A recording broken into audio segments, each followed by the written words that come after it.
Alam mo ba na ikaw po mismo ay magandang halimbawa ng Holy Trinity or Santissima Trinidad? Yan po ang tatalakayin natin ngayon para sa video ito dito. Evangelos TV. Ang Holy Trinity po, siya po ang nag-iisang Diyos na may tatlong persona. Ang Diyos Ama, Diyos Anak, at Espiritu Santo.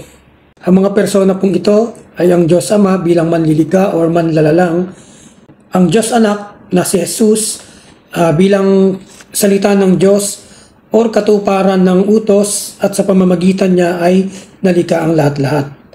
At ang Holy Spirit, ito naman po yung nagbibigay buhay or breath of life, hiningan ng Diyos na nananahan sa kanyang mga nilalang.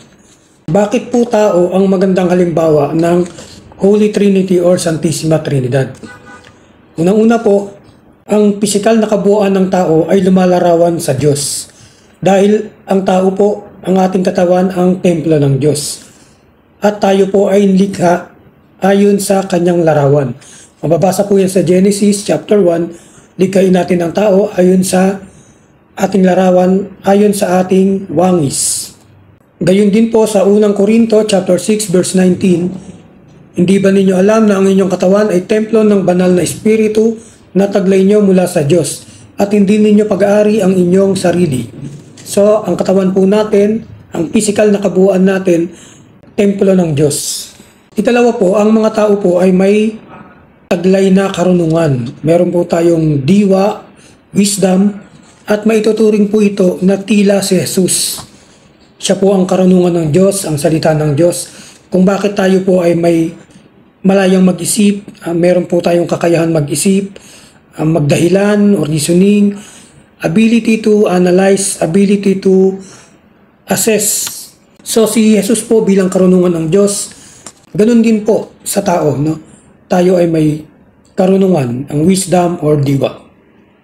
Yun po yung ikalawang persona. Ikatlo po, tayo pong mga tao ay mayroong buhay. At ang buhay na po yan ay dahil po sa Espiritu ng Diyos or hiningan ng Diyos na ibinuga para sa atin. Hiningahan niya ang tao, ang kanyang nilalang, upang magkaroon ng buhay. At yan din pong espiritu na yan ang kumukonekta sa atin sa Diyos. Kung bakit tayo po ay mayroong konsensya, mayroong instinct, kung bakit nararamdaman natin ang ating relasyon sa Diyos kapag tayo nananalangin, yun po yung ikatlong persona, ang Espiritu Santo. Ulitin ko po, nag-iisang Diyos na may tatlong persona. Diyos Ama, Diyos Anak, at Espiritu Santo. Katulad po ng sa tao, ang tao po, ang pisikal niyang kabuuan ay bilang templo ng Diyos. Ang karunungan, ang wisdom, ay maiahalin tulad kay Jesus.